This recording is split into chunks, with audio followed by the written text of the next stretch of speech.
날마다 솟는 샘물과 함께하는 오늘의 말씀입니다. 6월 24일 월요일 오늘의 말씀은 이사야 48장 1절부터 11절까지입니다. 제 48장.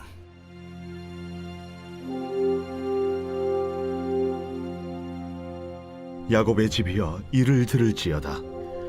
너희는 이스라엘의 이름으로 일컬음을 받으며 유다의 허리에서 나왔으며 여호와의 이름으로 맹세하며 이스라엘의 하나님을 기념하면서도 진실이 없고 공의가 없도다. 그들은 거룩한 성 출신이라고 스스로 부르며 이스라엘의 하나님을 의지한다 하며 그의 이름이 만군의 여호와라고 하나, 내가 예로부터 처음 일들을 알게 하였고 내 입에서 그것들이 나갔으며 또 내가 그것들을 듣게 하였고 내가 호련히 행하여 그 일들이 이루어졌느니라. 내가 알거니와 너는 완고하며 내 목은 쇠에 힘줄이요 내 이마는 노시라. 그러므로 내가 이 일을 예로부터 내게 알게 하였고 일이 이루어지기 전에 그것을 내게 듣게 하였느니라. 그것을 내가 듣게 하여 내가 이것을 내 신이 행한 바요 내가 새긴 신상과 부어 만든 신상이 명령한 바라 말하지 못하게 하였느니라. 내가 들었으니 이 모든 것을 보라. 너희가 선전하지 아니하겠느냐? 이제부터 내가 새 일, 곧 내가 알지 못하던 은비한 일을 내게 듣게 하노니 이 일들은 지금 창조된 것이요 옛 것이 아니라 오늘 이전에는 내가 듣지 못하였으니 이는 내가 말하기를 내가 이미 알았노라 하지 못하게 하려 함이라. 내가 과연 듣지도 못하였고 알지도 못하였으며 내 귀가 옛적부터 열리지 못하였나니 이는 내가 정령 배신하여 모태에서부터 내가 배역한 자라 불린 줄을 내가 알았음이라. 내 이름을 위하여 내가 노하기를 더디할 것이며 내 영광을 위하여 내가 참고 너를 멸절하지 아니하리라. 보라, 내가 너를 연단하였으나 은처럼 하지 아니하고 너를 고난의 풀무불에서 택하였노라.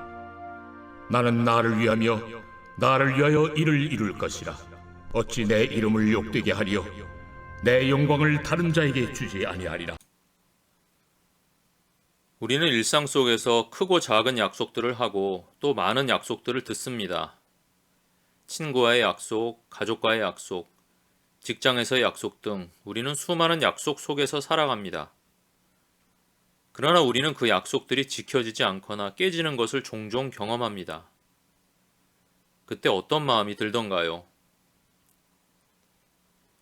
그렇다면 우리는 하나님과의 약속을 얼마나 신실하게 지키고 있나요?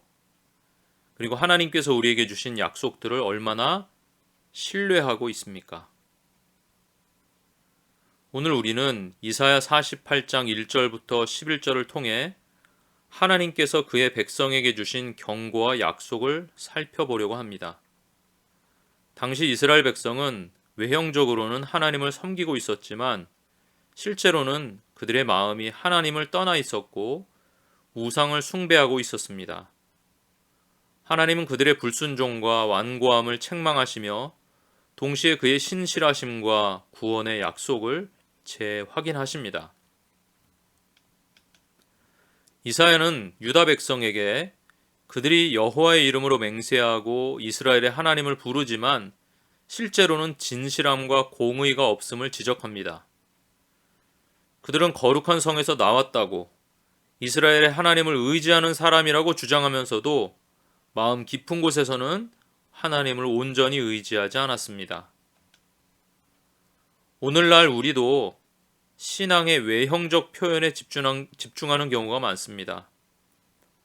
교회에 출석하고 봉사하고 기도하고 찬양하는 것이 중요하지만 우리의 마음이 진실로 하나님을 향하고 있는지를 점검해야 합니다.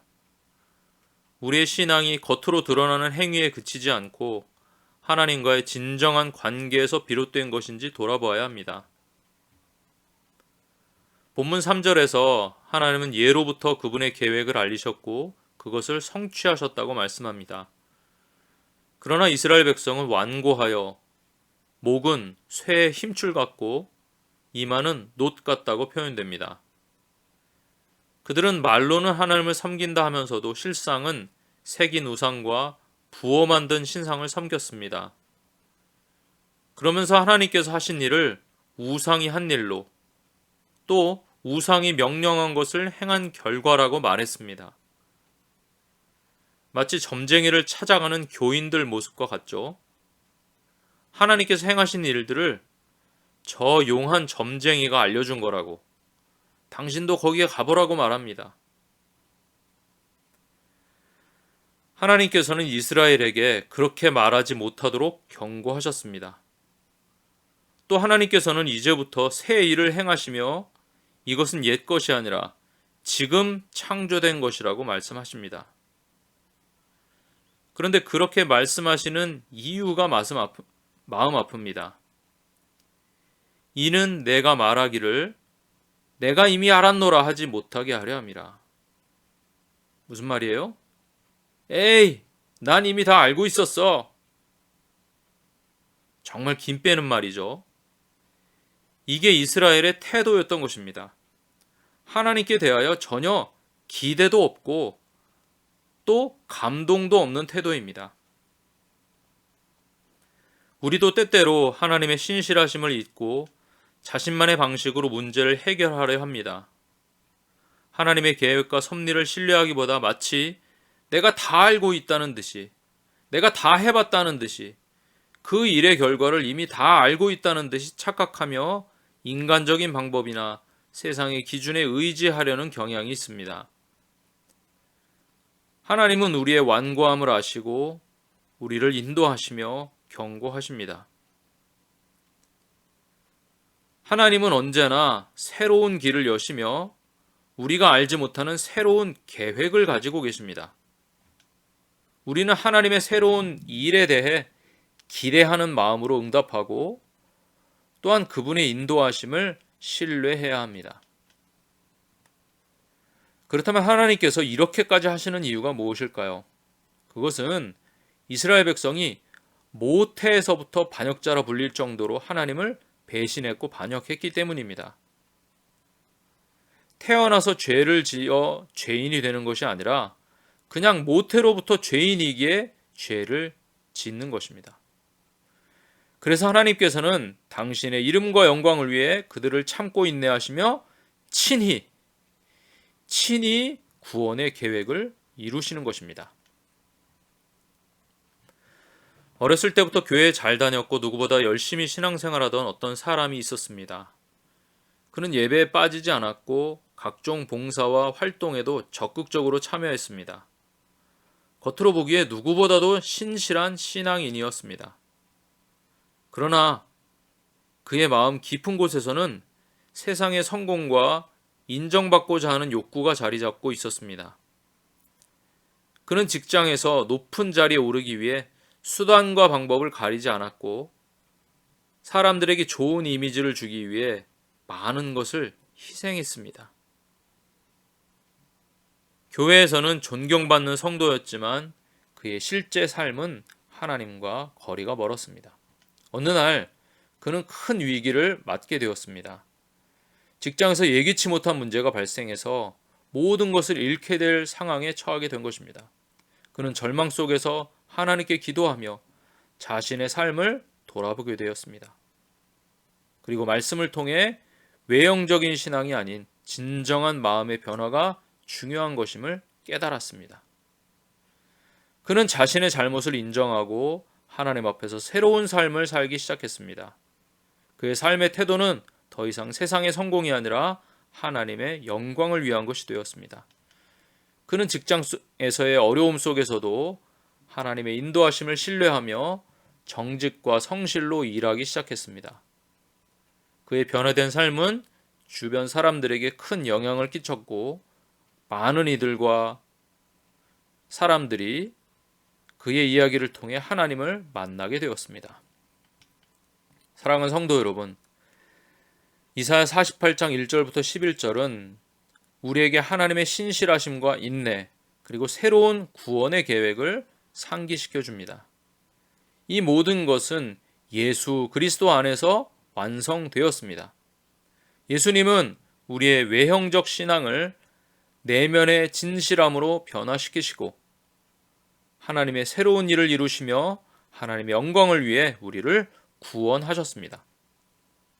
우리는 예수님을 통해 하나님의 은혜를 경험하고 그의 사랑과 구원의 계획을 깨닫게 되었습니다. 이제 우리의 삶은 예수님 안에서 새로운 피조물로서 하나님의 영광을 위해 살아가는 삶이 되어야 합니다. 이전에는 나를 위해 살았다면 이제는 하나님의 영광을 위한 삶으로 방향 전환이 된 것입니다. 바로 그것이 행복의 시작입니다. 오늘도 주님께서 우리의 신앙과 삶을 일치되게 하시고 새로운 창조의 능력을 경험하게 하시며 하나님의 인내와 사랑을 다른 이들에게 비추는 삶을 살게 하시기를 축원합니다. 하늘에 계신 우리 아버지, 아버지의 이름을 거룩하게 하시며 아버지의 나라가 오게 하시며 아버지의 뜻이 하늘에서와 같이 땅에서도 이루어지게 하소서. 오늘 우리에게 일용할 양식을 주시고 우리가 우리에게 잘못한 사람을 용서해 준 것 같이 우리 죄를 용서해 주시고 우리를 시험에 빠지지 않게 하시고 악에서 구하소서. 나라와 권능과 영광이 영원히 아버지의 것입니다. 아멘.